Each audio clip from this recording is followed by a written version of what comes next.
At this time, we're going to call the landmarks meeting in order at 5:02 on the 25th of September. Can I get approval of the minutes? Alder Jackson, before you accept the minutes, You're breaking up. reflect that my absence was due to illness. Oh, sure. Repeat that again. You broke up for a minute. I asked that the minutes be amended to reflect that my absence was due to illness. All righty.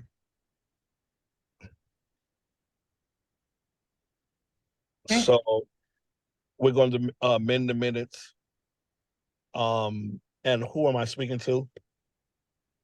That was Charles. Oh, okay, Charles.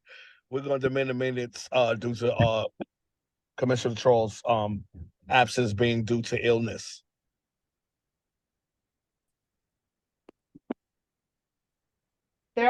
If there are no more comments, Alder Jackson, you can accept the minutes with Charles's amendment. All righty, Alder Jackson accept the minutes at this moment with Charles's amendment to being absent due to illness. All in favor, say aye. Aye. The ayes have it. Moving on to the agenda items. Let me get this up. We don't have, so I'm looking at the agenda. There's no public speaking at all, none at all. Oh, yeah, we don't have that today. Okay, okay. All right, agenda item number 1, landmark signage concerning the mounds. Is that the mounds? So the mounts are actually just the wooden plaques that our plaques are mounted on. This actually probably could have gone under staff updates. It was just an update on the research that I was doing, and oh, I feel like I hear an echo. Is Alder Jackson coming in? Yes, he did. Oh. That's why we heard that. Yes, that's why you heard that. Alder Jackson is in the building. Okay, great. So this is just There. So this is just an update on the mounts. I reached out to several different like woodworkers and like craftsmen around the area. And so they had a bunch of really good questions and just needed a lot more information before they could give me some quotes. I got one quote. I think he was saying he could do 5 mounts in cedar, and those are pretty like hardy, long-lasting wood. Yeah. And those 5 would be, I think, $315. All together or each? All together. So Okay. all 5 Okay. together would be 315. So that is, within our budget of, I think we have a budget of 350. So we could go with that, but I'm still looking for other quotes and seeing what other people can do. And so this is again to replace the like wooden part of the plaques that the plaques are mounted on, when they're mounted to the house. And so we're only going to start with like, 4 or 5, just replace the ones that really need to be replaced, because some of them are pretty bad. And so I'm still looking, for some of those. Yeah. Can I ask a point? Were we going to ask each designated how they would like it? Yeah, so those would be the ones that, we would like to move off of the house onto the street. So I'm still working on some of those and, getting the questionnaire and all of that. So definitely we have a designated 5. Have we designated those 5? No, so I'm just getting 5, and then we know for sure one definitely needs to replace. It's the little white church on a hill on Aurora Street. So once we get that one, we'll definitely replace that one first. And then, as people, need them to be replaced, we'll have, 4 extras in storage. Okay. What was the company that you had do that quote? It was like Kemp's Woodworking or something. I think he was in Madison. that was the one quote that I got, but I reached out to several others, so they'll hopefully get me some quotes by, early. Because there was a guy, and I have his name in a file somewhere, who did carve the sign for the Middleton Area Historical Society. Oh, okay. Who did that? Uh-huh. And I don't know if he's still around, but I can. Okay. I can If look you, in my yeah, if you files. find it, please send him to Because me, he made that. Yeah, I think he made other signs in the city too, okay. but he might be older now. Maybe he'll do something in his retirement. You said Kent's was looking to do a cedar? Yeah, wood? it was Okay, cedar. long lasting. Yeah. Mhm. Yeah.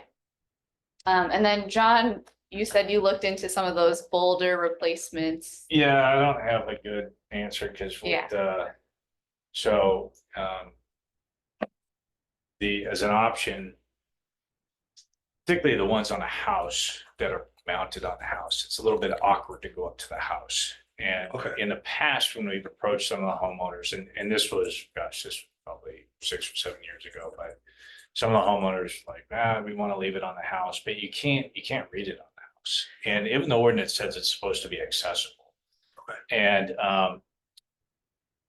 And so I was looking at, the other ones that are on stones. So there are a number of plaques that are mounted on stone, and it's actual stone, like big stones that have a rectangle etched out. I imagine those are quite expensive. So I was thought, man, I wonder if you can get like some sort of prefab stone looking thing. The issue I ran into that I kind of wasn't expecting was the weight, and the ones that I found they were made to be portable. Mhm. And we need something that's heavy enough that Can be permanent. it can be permanent, yes, or take some forethought to move. And so finding that balance between a giant heavy boulder that Public Works is going to have to move with a forklift and something that's going to blow away in a strong wind. And so I do not have a good answer for you yet on that. Yeah. But yeah. John, let me ask a question. The one that are mounted on the stones. Yeah. What material they are mounted with? Is it like when I see like something that's mounted, it's like either metal or like iron? Yeah, so the plaque is metal, and on the stone, and even over on, I think there's one on the Stone Horse Green right over here. That one is now on it's like. Oh, that's on. part of the. Mhm. Yeah, so I'm trying to think. I think there's still an older one next to BMO Harris Bank. It was just like left there. It's like the site of something. I don't okay. remember, Mhm. but I think that one's still there. But it's- Yeah. They're metal, and so like it's a stone. Now all the stones are different, so they're real stones, and they're big. And what is like a rectangle has been etched out the size of the plaque, so the plaque sits flat. But I believe the plaque is screwed into, so the stone was drilled into it, this plaque was put up. And so that was what I was thinking. My question was, is it more feasible to get it cleaned up or maintained instead of having to try to replace it? If it's metal, getting the pressure wash, getting it cleaning up the mount, and instead of trying to get it replaced, or is it so deteriorated where it has to be replaced? What I was suggesting these stones be in lieu of are, so some of the sites are mounted like Branch Street, that was on stone, but the plaques that are currently on homes. Okay. Yeah, so we And- would be getting new stones for those because you can't Yeah, read the plaques. as an option, I think we should put up stuff and present some options, like rather than having this plaque mounted next to your front door or to the side of your house, next to your living room window, like the one right over here by the funeral home. Oh, yeah. How about we move it and put it on something, I just think a stone is going to be costly, but something like that's out by the sidewalk. It's really a boulder. It's a Right. boulder, Yeah. The stone seems Boulder- this. boulder's Boulder better. is, No, well, it's a big rock. yeah. It's a boulder that's not going to be moved. And, so it kind of blends in. They don't, but it's that way you could put it out in front and you can read it from the sidewalk. And I remember the owner, the one next to the funeral home. Used to be Nell Firstall's house. Yeah, the Wolf House. Wolf House. Yeah, he said he wanted to keep it on the house. Yeah. In that case, it's deteriorated. The wood is It's deteriorated. deteriorated and Yeah. it's beyond a shrub. So You gotta can't- walk so you across his Can't see it. land. Oh. And it's right next to his living room window. And I don't, yeah, it's just not somewhere I would go. Mhm. There's a couple other like that are mounted right next to like the front door. Mhm. Should we get a list maybe of all of them and where they're mounted now? What condition they're in? I mean, just so we know. Yeah. It might be nice to have a survey for the landmarks property owners to say, hey, we're revisiting this issue because we've heard Yeah. concerns about the signage. And maybe give them like an A, B, C, and D option and have them voice their opinion since they're the ones that are dealing with it every day. There's one other option that I saw out in California, and I sent Daphne a picture of that. It was in Ventura.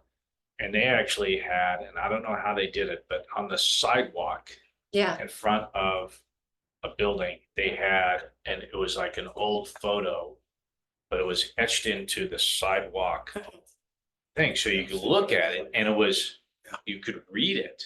Yeah. And it had writing, and I was like, "This is I don't know what that would look like in weather here." The Ventura, the temperature That might be range from 70 expensive. to 80. Very different. That might be expensive to have it etched. Yeah, it was awesome because you could stand right on it and look at the building. No, there is one, there are two in front of the historical building that are on, I think those are on metal. That's what I was going to bring up. Yeah. I seen the ones in front of the historical building, Right, they're like those are the metal metal. stands. Which I think is important because we just had a fence that was wood, okay, blow over on this part because the wood rotted. Sure. The, line. So using steel or whatever they use there might be an option too for Well, that kind of yeah. sign where, that's where we're going to, I think, Jeff, is we're trying to come up with some options for homeowners that they can maybe even be allowed to pick one, and then we can, it'll be a long-term thing where they say like, yeah, I like a little metal stand, or I would like a boulder, and then they could, but to get it so it's close to the public sidewalk, so people can read it without walking across people's property. One option that we might explore are signs in the terrace. That way, like I'm sorry, I'm joining remotely from Philadelphia, and I'm traveling here for personal reasons. But what they do here for historical markers and historically significant buildings is in the terrace, what they'll do, well, what would be the terrace in Middleton, it's just sidewalk here, is they'll erect a large sign that you can actually just read with who lived in the building, why it's historically significant, a few other bits about its history. And could you get us a picture? A picture? Can you take a picture? yeah, I can take a picture of the one that's about a block and a half away and send it to Daphne to share with everybody else.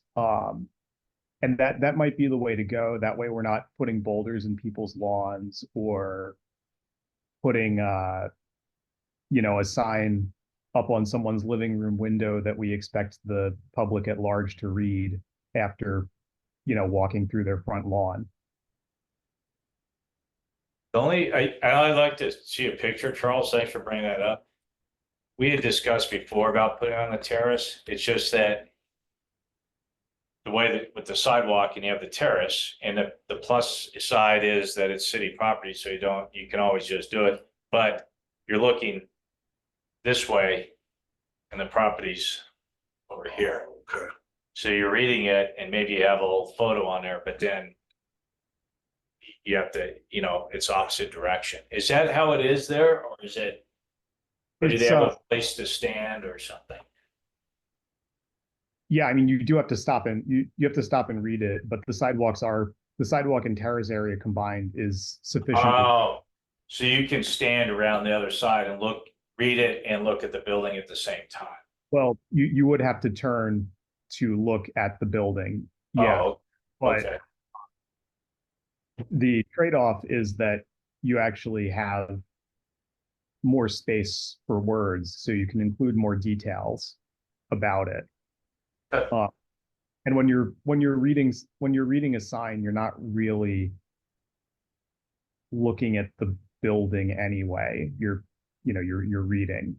So I don't think it's too much of a loss. I'll send pictures to Daphne after the meeting. Well, sorry to interrupt. I just thought I was trying to log on to show, but it's probably easier to if Daphne could share her screen where she can search.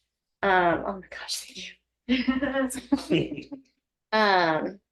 I grew up in Raleigh, North Carolina, and they had these big signs as well, where they had the large metal mounts with a metal sign that's embossed with the words.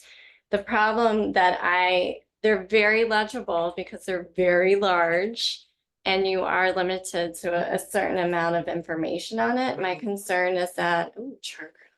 There, is it like that? Yeah, so it's, they vary in size, but they are the problem I would foresee. I really do like these signs because they're very visible and they call out the significance clearly.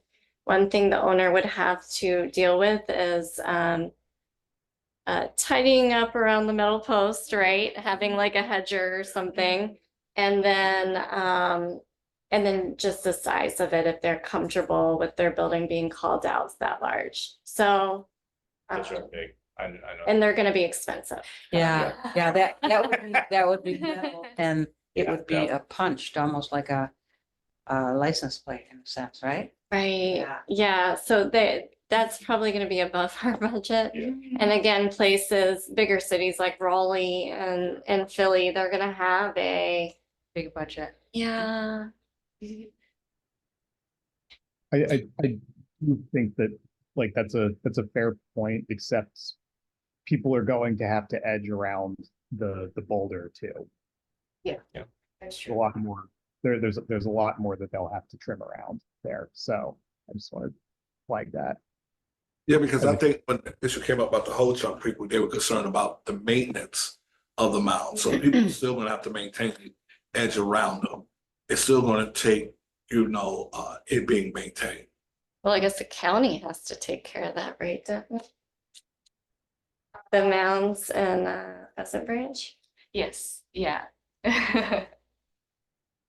Who could put this list together as to what we have?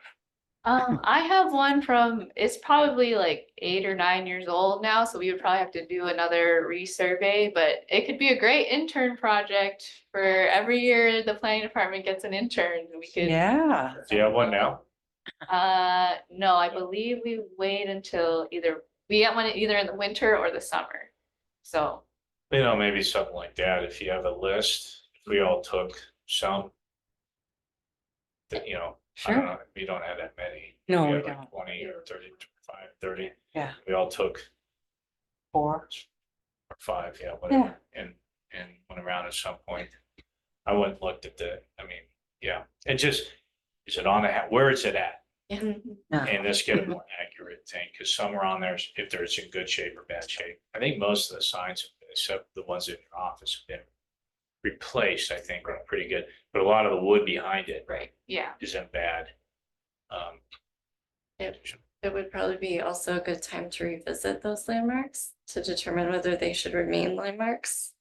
Yes. Like this, we don't want to pay for a sign for the site of something that is no longer extant. Yeah, That is true. I don't care with that if you want to divide up. yeah. I don't know how everybody else feels. No, happy, that's a great idea. We can just kind of get it done. Or does Middleton have a relationship with other communities nearby? I know Verona barely has any historic buildings, but other nearby communities that do have an active landmarks commission and have signage? Because it might be great to see the research they've done as well, to see what's been successful in their community. Yeah, we're pretty close with, you know, Fitchburg, Sun Prairie, all those other communities, so, right, yeah. Yeah, I So don't think- The only one I really know is the one in Madison. Yeah, Madison. Their historic preservation person, Heather or like the Bailey. planner, Yeah, yeah, she's great. Yeah, so, There might be something in Mazo, Maine, okay, perhaps, or, you know, Yeah. Yeah. some of those real old communities. Mount Horeb is a really Okay. active historic Mhm. community. They just became a CLG as well. oh, great. Yeah, they're really active down there. Yeah. Okay, One of us will reach out to them maybe and find out. There. sure, yeah, if you have a contact, that'd be great, but if not, I can reach out to. There used to be a guy named Brian something. What was his name? He became the president for a while. And his wife Becky was a Victorian house expert or something. The historical society. Yeah, it with Mount Horeb. You know, on the same thing, we talked about the budget being expanded. Yes. Is that on October's? Yes, And- that is for common council to decide, and I think they'll be deciding in October sometime is your budget. Yes. You just had a Well, we meeting go- on Yeah, Monday. we just had a meeting, going through the process, and I think we're meeting again on, is it Friday? I think it's Friday. Yeah, for the Something- second half, yeah. So we're in the process of, yeah. But I have a question about that. Mhm. Depending on our research, that budget's going to change. Right? So would it be beneficial to postpone that because of the research we're doing right now? Because if we Well, find, This is for the budget for the whole city, and so we so have, we have to have it in. right, so we've requested bumping up the budget to $1,000, and it's up to everyone else's other departments' finances as well, if we get that $1,000 or not. And so if we don't get it, we're gonna start looking into grants and all of those things to fund all of this, so, yeah.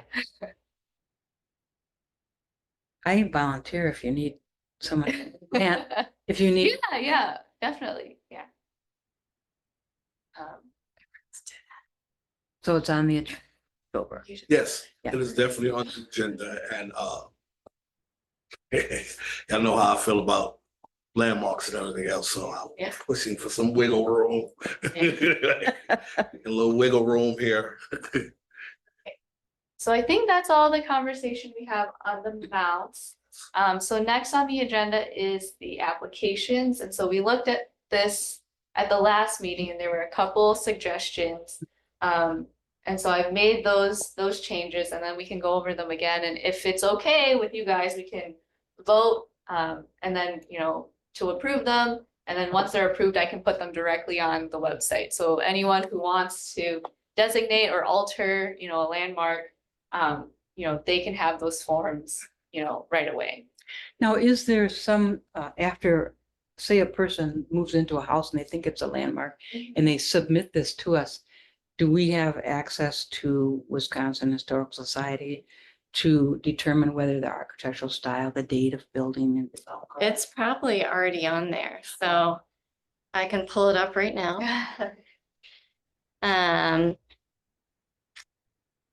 Yeah, I mean, usually we've done some research already with the Wisconsin Historical Society and like looked up potential landmark sites, and, you know, there's a whole list that comes up for Middleton. Because of the previous Right, survey, yeah. the architectural database includes all those properties that were identified in the survey.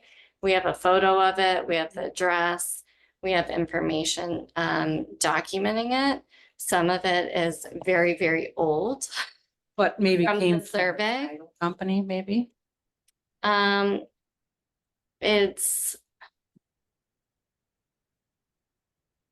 It depends on the properties. Some Okay. properties are more in depth than others.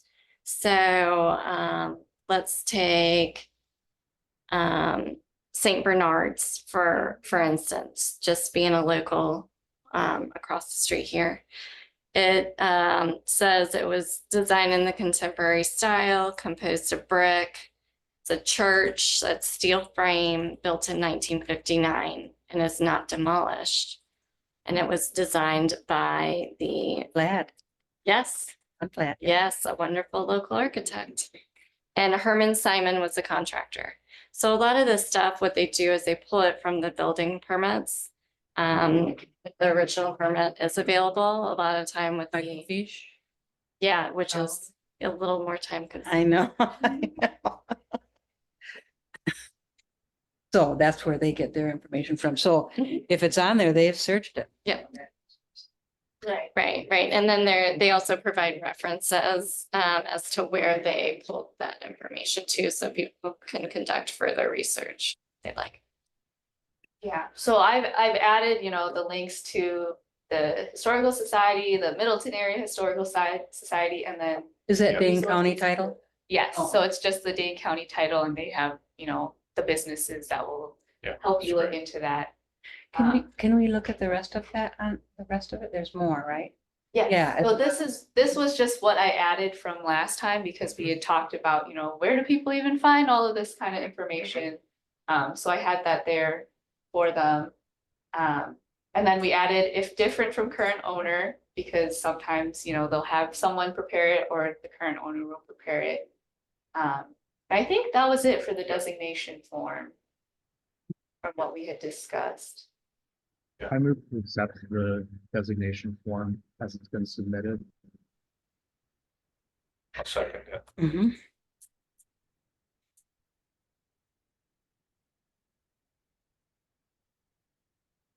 We got a first and we got a second, I believe. Yeah, I said. Yes, John seconded, sorry. All in favor? I'm sorry, I've been stating alterations, known alterations. Yeah. It says original use or change in use, but in terms of, Right here. Yeah, just under description. What? Well, adding. This isn't the alteration form, that's a different. no. So for a property to be historically significant, it needs to maintain retain its architectural integrity. Yeah. So that's design, materials, workmanship, a feeling, association, and location. It does not have to include all of those things, but a majority of those things to evoke its, to relay its historical significance. So we don't want to, we had previous commission meetings where we talked about the former supper club by Walgreens that has been severely altered, Yeah. such that it no longer, I have no idea what that building was originally, right? The only thing that's Yeah. original is right above those huge fans. Across the street from Walgreens. Yeah, The Yeah. club. yeah, Yeah, next to So St. much short Bernard time being Cemetery. I've seen a lot of alterations going on. I don't know what that building was. Well, it used to be a local landmark. Yes. And so if that was still considered landmark today, I'd say, y'all, we need to remove this. Yes, Well, yes. what does that have to do with this application? Because if it does not retain its integrity, it shouldn't be listed as a landmark. Right. But that's for us to judge. Right. This is for them to submit an application. Right, so by knowing what changes happen to the property, it helps us determine its historical significance. If we think it is significant as a Queen Anne style residence, a very beautiful, intact, we want to make sure it still has, you know, is that its original porch or not? Are those the original windows? Okay. It just adds to the significance of the But property. that would go under this part. Yeah, so There's we no do end. have. Oh, this so it's section there. Under Sorry. here. So we got all, okay. And what was the second one down? That's So a description. yeah, so the Yeah. first item Okay. we have to submit is, you know, what's the building, Queen Anne, the style, and then any alterations. The second one is any historical information. So, Okay. you know, someone prominent lived there or Mhm. someone prominent built it, they would add it under here. And then this is just, you know, the criteria we judge it by. And then, you know, anything else if they, you know, want to include. Can I ask a question? Yeah, I know of a historic home in Middleton, but they've replaced all of the products. Yeah, roof, siding, decking with synthetic, but it still looks like it did when it was built. Now, that wouldn't qualify, is that correct? Well, it depends. You'd have to take everything into account. And there's new bulletins that have been put out by the National Park Service that trickle down to the state and local level, where you are looking at whether these new materials Mm-hmm.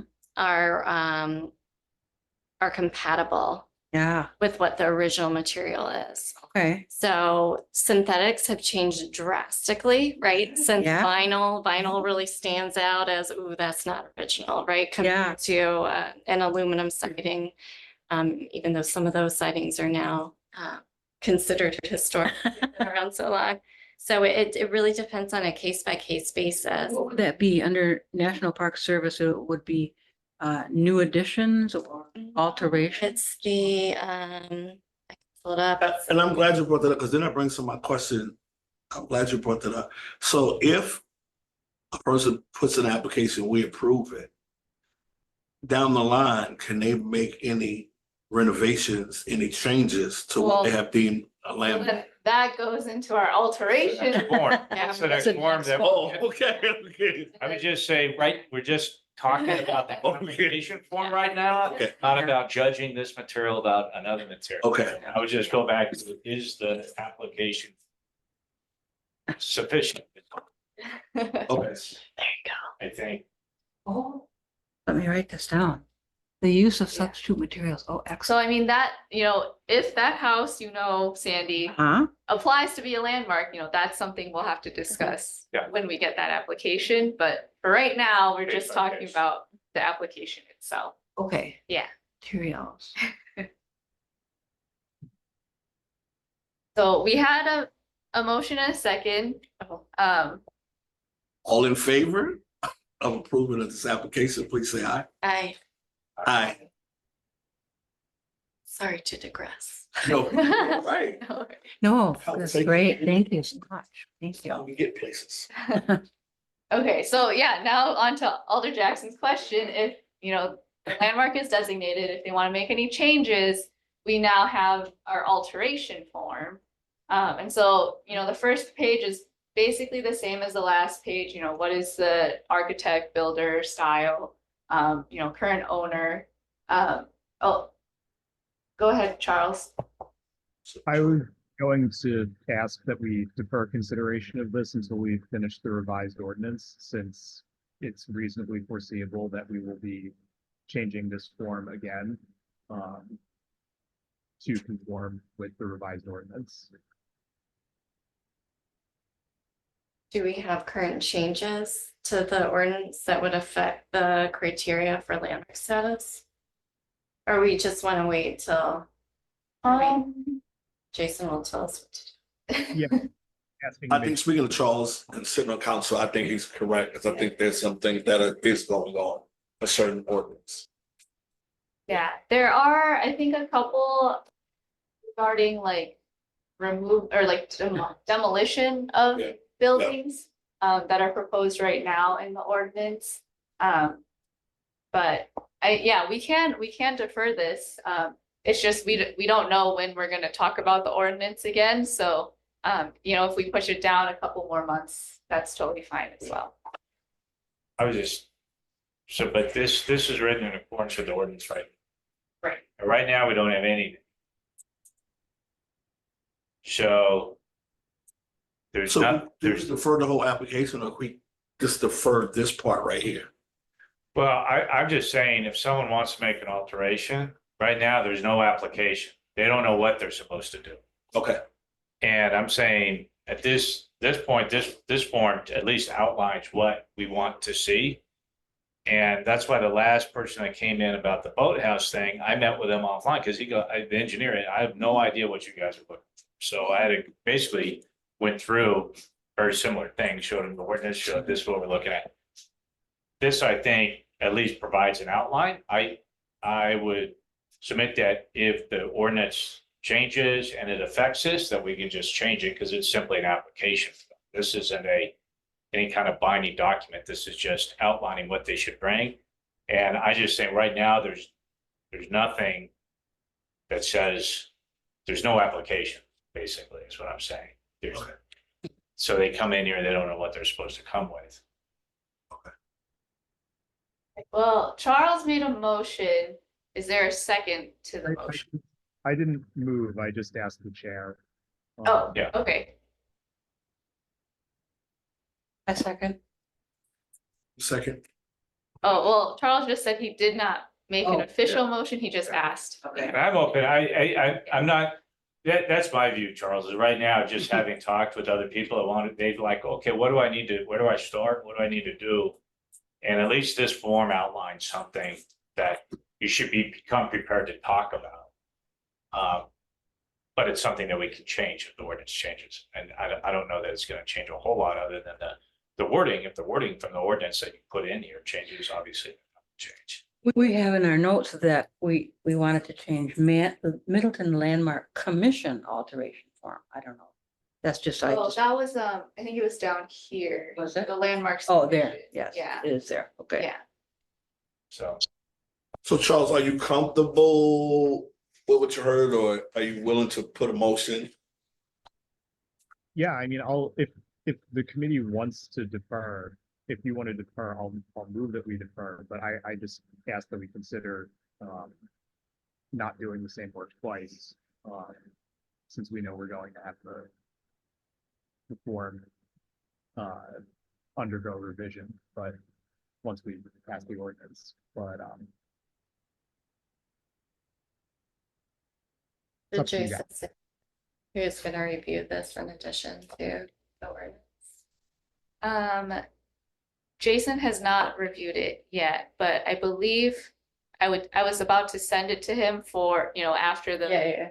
landmark approved it, I would send it to him. But yeah, I mean, I can send it to him now before landmarks approves and then get his comments on it too. So what are we saying? We're gonna defer it?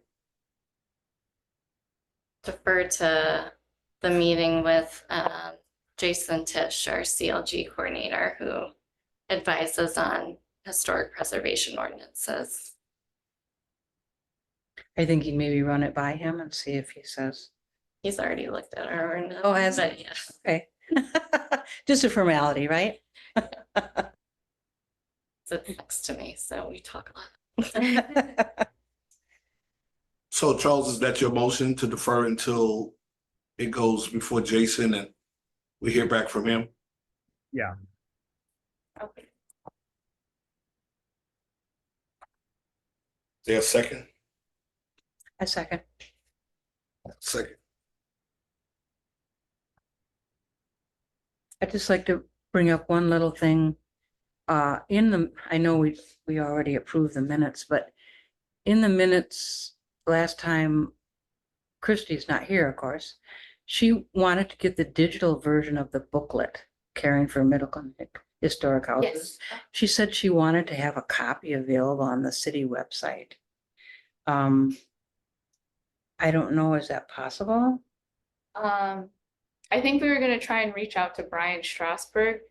Okay, who does that, but I don't, yeah, I remember you said it could be a little difficult. So Yeah. we'll try and, he might not want to do that. right. So, yeah, I can work with him. I've reached out to him a couple times. Okay. Yeah. Okay. Let's do that then. Okay, so we have a motion by Charles, second by Sandy to defer the alteration form until Jason looks at it and until our landmarks ordinance is solidified. Is that a good way to say it? Solidified. well, I don't know, what is solidified? Is it Um, approved by the common council, or is it that we like it, or? Or we make a motion to approve the ordinance and then it goes to common council. Mhm. We recommend it. That's common council. Right. and then it would go to common council after L&O. Sorry, what was that, Charles? You're a little quiet. Oh, It's a- what I said was, procedurally, I believe we would recommend it to license and ordinance and to council, then it would go to L&O. Because it is a city ordinance, so it has to go through L&O, Right, yeah. and then it would go to council. And then it would be fast, so I'd recommend waiting until after council. Ordinance personally, just because it can change at LNO and at council potentially. Forgot to make a comment in regards to the minutes as well. We haven't finished the vote. I on it, know. Okay, so let's finish the So vote. we got a And then if you motion have to another defer. comment. And so those in Jason, we have a second. All in Yes. favor, say aye. I, Okay.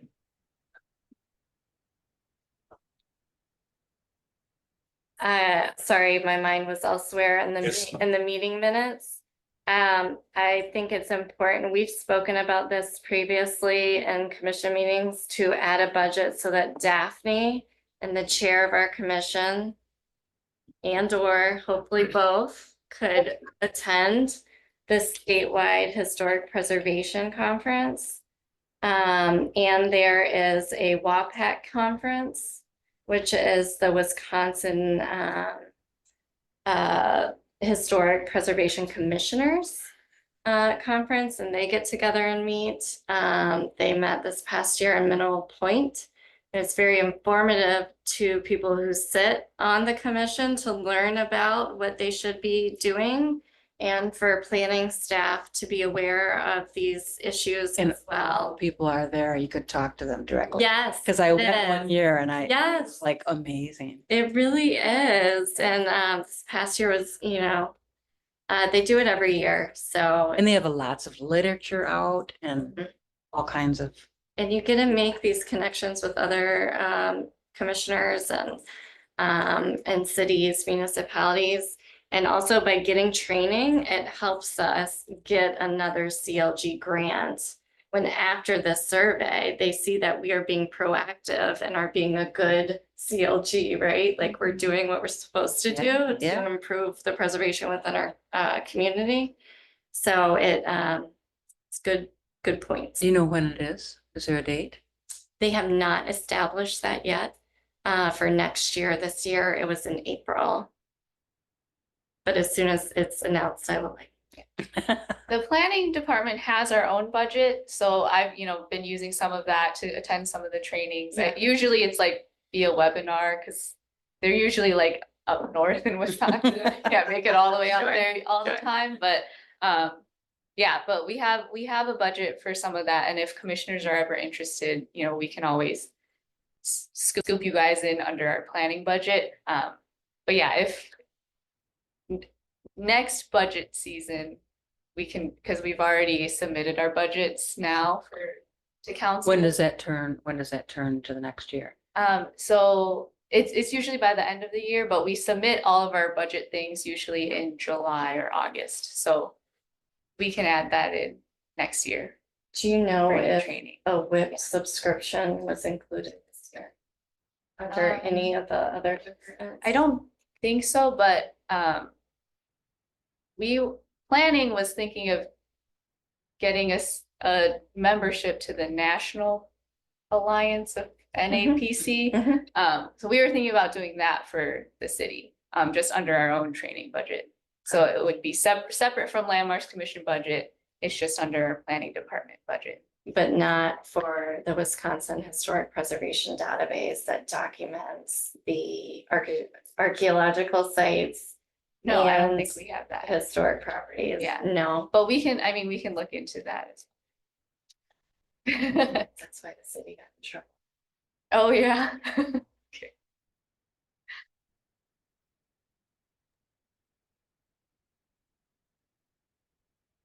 Okay, so with the agenda 2, and then now the minutes also, set, we can move on to setting a date for the historical survey informational meeting. And I just wanted to apologize, like I sent you guys a lot of emails last week, because we kind of had gone back and forth on the dates. Oh, go ahead, Charles.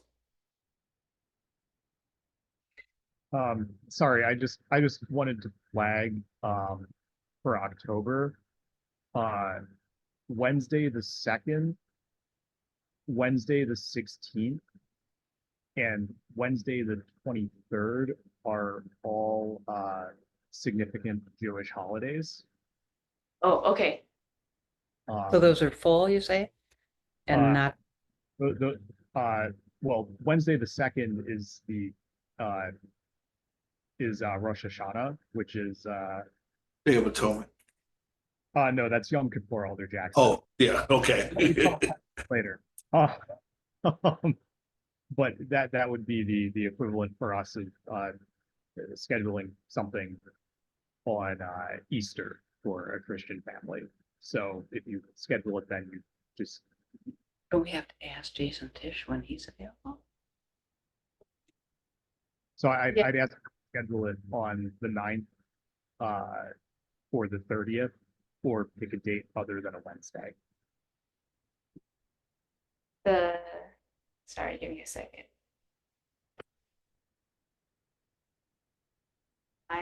Okay, so either October 9th, October 30th, or any other day other than Wednesday, correct? Yeah. Okay, great. And then Jason Tisch said he's out of town until the 18th, so we wouldn't be able to do it anytime before the 18th. So our next typical meeting time would be the 23rd, but as Charles said, it is a significant holiday. So we could either push it to the week after that, or, we could do like a Thursday, or, Well, Thursday is Halloween. The 31st is. Yeah, isn't that a Thursday? yeah, but I was saying we You could don't do wanna it the do that. 24th 24. instead. Um, Does that work, Charles? I will not be able to attend. the 24th is also a Jewish holiday. We have 3 significant holidays in 1 month out of the year, and this is that month. Okay, And I think the 30th, the 28th, the 29th, and the 30th are all completely clear.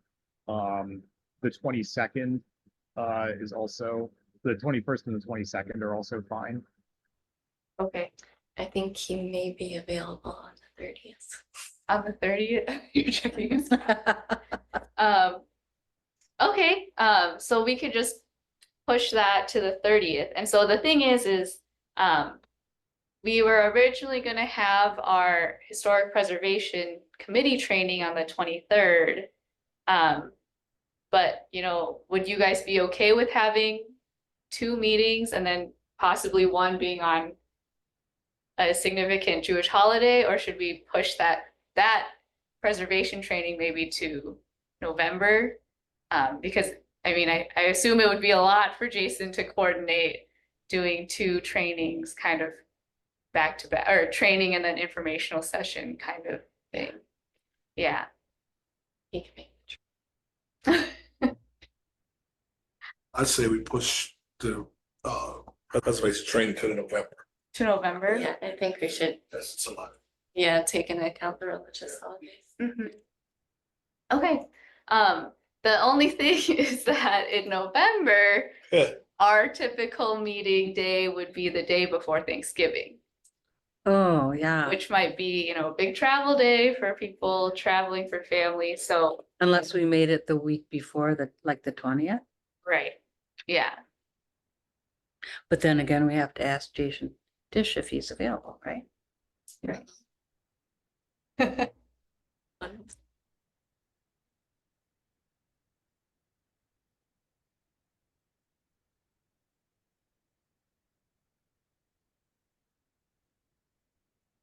Not see anything on the calendar. I don't, he may be, it appears that he may be available that day.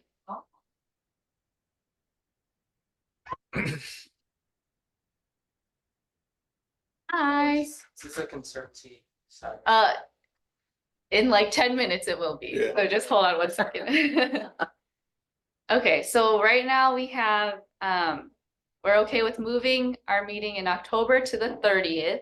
And that will include our informational meeting where Jason Tisch and our consultant Tracy Schnell will be there.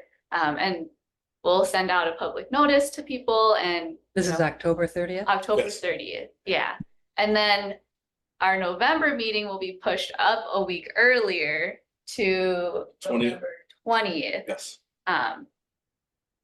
So that way we can kind of avoid major holidays and all of that, and then get our training in as well.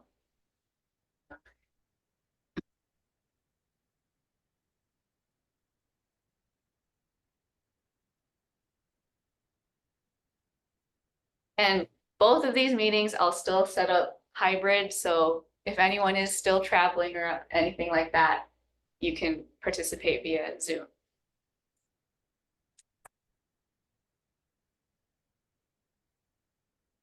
And I will check in with Jason to make sure those dates are okay with him as well. And Tracy. Yes, and Tracy. Okay. We don't have any staff updates, do we? No, no staff updates as of this week.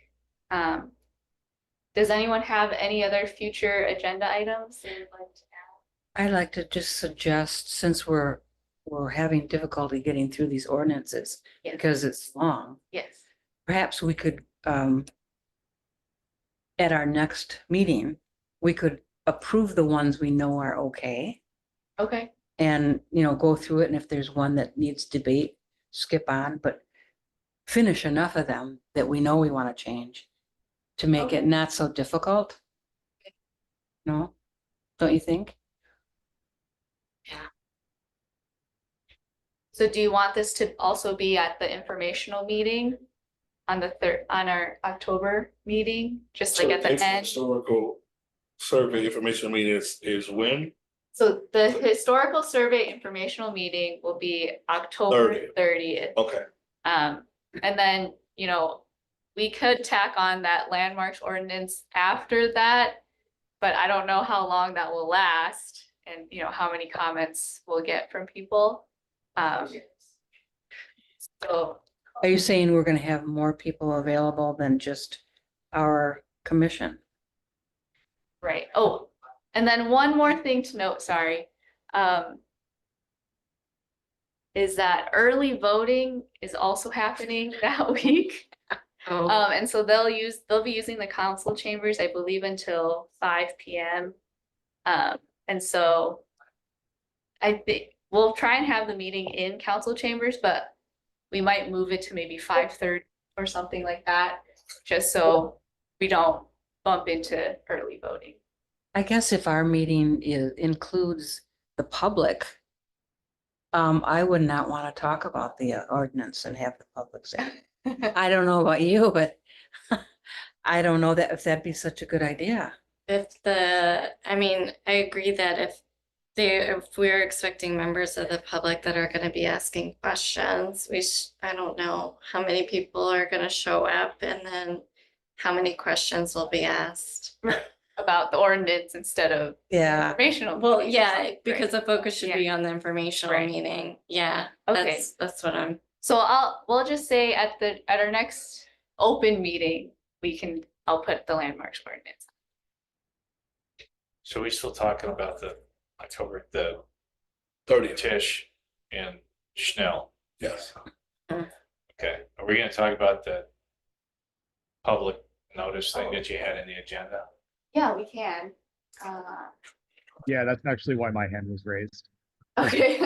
Okay. Go ahead, Charles. Oh, I was going to make one minor recommendation and then a couple others that are a bit more involved. Line 2 of the second paragraph refers to this as the survey, but everywhere else in the press release or notice, we refer to it as a resurvey. I'd ask that we change this to keep the language consistent and not potentially confuse people. So instead of resurvey, I'd say that we go with either resurvey or survey. It's a resurvey, so we should It's a new Wow. survey, right? Yeah. I would call it a survey because you could have multiple surveys Yeah. and this survey is not surveying all the original buildings that were within the original survey. It's expanding, it's surveying properties that weren't in it. In addition, yeah. Right. So I think survey would be the proper language to use. So the red up there, the resurvey, Yeah, so Okay. that was my ask, that we keep the language consistent in the press release. Okay, So we should be moving the resurvey. yeah, and I'll Get it change to it all survey. just to survey, yep. There's in several spots, resurvey did this resurvey. And then my other suggestion was going to be that we add a background section that includes details about TES historical consulting.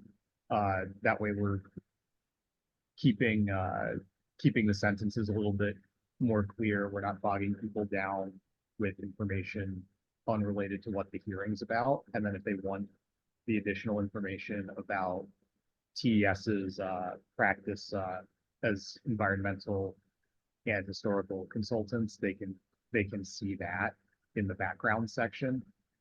Okay.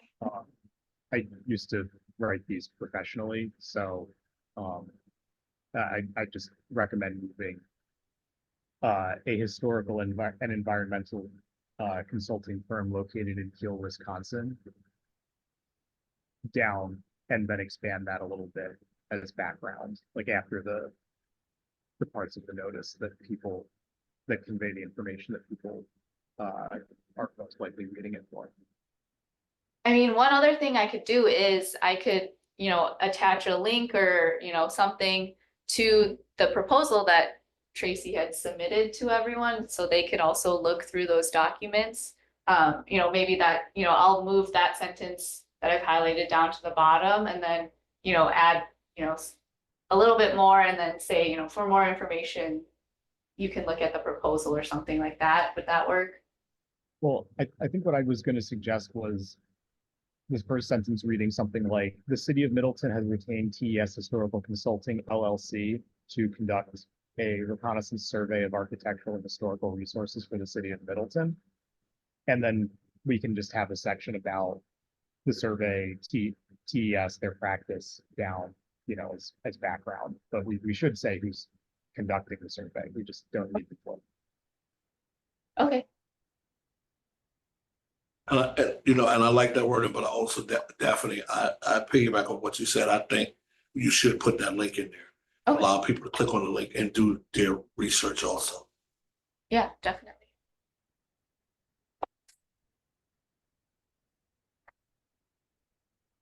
Like you were saying, for more information, and let them click on the link.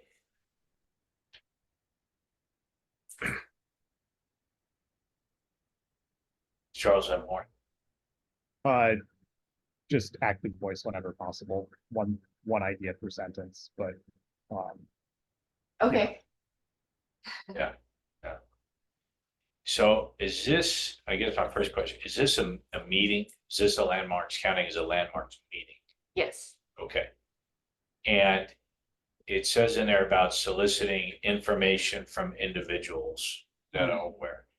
Is this a public comment thing? Yes, so people will be allowed to have speak. public comment. So we got to run that whole speaking, timing, that kind of thing. Yes. And the reason it says that this Tish and Schnell will be directing the meeting. They aren't directing the meeting if it's a landmarks commission,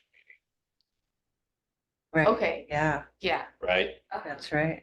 It's a open landmarks commission and part of this meeting is there's public comment and for people to provide input, and those two people will be there. So I guess just a way of what I'm trying to picture what this is.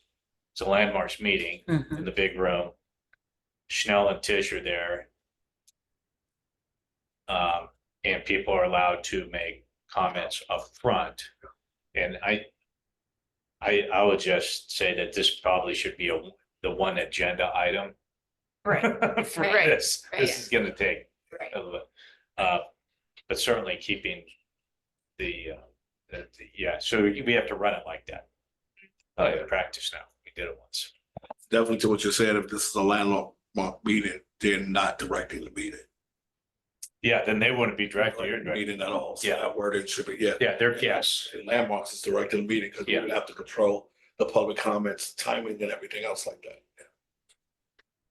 yeah, maybe up front. Maybe they have, we just, I guess that exchange of if someone has something and then I guess this Tish and Snell, if someone's presenting something, it's not really a place for conversation, right? If Right. Snell's, oh, that's interesting. What Yeah. about this? And then we Yeah. have this exchange going on.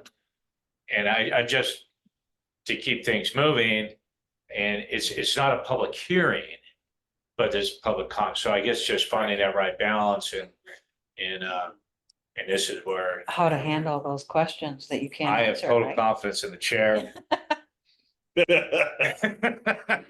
3 minutes. Two. Okay, let's go. Okay. That's my only thing on this, on the public. I like the information. I like Charles' suggestions to all of it. But how this is gonna construct and how it reads, it was a little bit confusing to me because it wasn't clear. Can I show up and say something? Can I show up, and not? And it's asking for input and it says, if you have more info, contact Ms. Schnell at this company, but there's no contact info. And does she know that her stuff is that you're telling people to contact? That's my only other, she just starts getting emails from people. Right, Uh, yeah. So, okay, that's all. Yeah. Thank you. She forms relationships with people in the community, like at the historical society, she'll have contacts of people who are knowledgeable, Yeah, she might want to just, having But been. we are releasing it to everyone. Yeah. Yeah. So I- No, I think it's great. I think it's a great idea, the crux of having them come in before they do this. I think it's fantastic. Will we have a tape of the meeting so that Yes. if we need to go back, okay? Yeah, I can. Yeah, you got Zoom. Because if we have to defer questions that we don't know the answer. Go ahead. Oh, I was just going to say that, in my, my experience, I think, for an information meeting, if we don't take questions, that's going to be a problem, because people are going to feel like they've been talked at. And we really want to foster engagement here, not just, talk at people. So maybe what we do is we put the public comment period at the end of the meeting and tell everyone that at the beginning of the meeting. And that way, all the questions happen at the end and there's meaningful engagement, but we're not getting bogged down with questions during the presentation itself. Like that, their questions may get answered during the meeting, or they can fine tune. Yeah, I like that, having a public part at the end. Yeah. I think it's a great idea.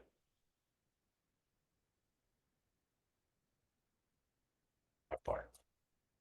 Yeah, well, I mean, if they already have their question, if they get their question answered, it just saves Yeah, time, yes. yes. And they might not be aware it's done, for Yeah, example. They yeah. may bring the question and say, well, so-and-so addressed that by, So they're coming prepared to make a presentation and stuff, yeah, so that all goes first, and Yeah. yeah, I think that's definitely the way to go.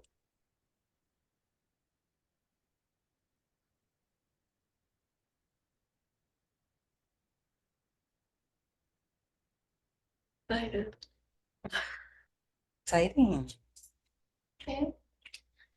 Um, Well, we don't have any more agenda items, so. Someone else said there was 6. Yeah. Alder Jackson, you can adjourn the meeting whenever you're ready.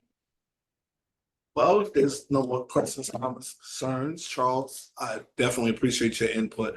And that was a good call too, because I think if we save the comments till the end, a lot of questions might be answered before, and we won't get a lot of questions or comments. And so thank you, Charles. At this time, all in favor, we're going to adjourn this meeting. Aye. Aye. Landmarks meeting is All right. Right? Bye, Glenn. Charles. Thanks for joining. Thanks, everyone. Good night. Night. Right. Gotta make sure my kids didn't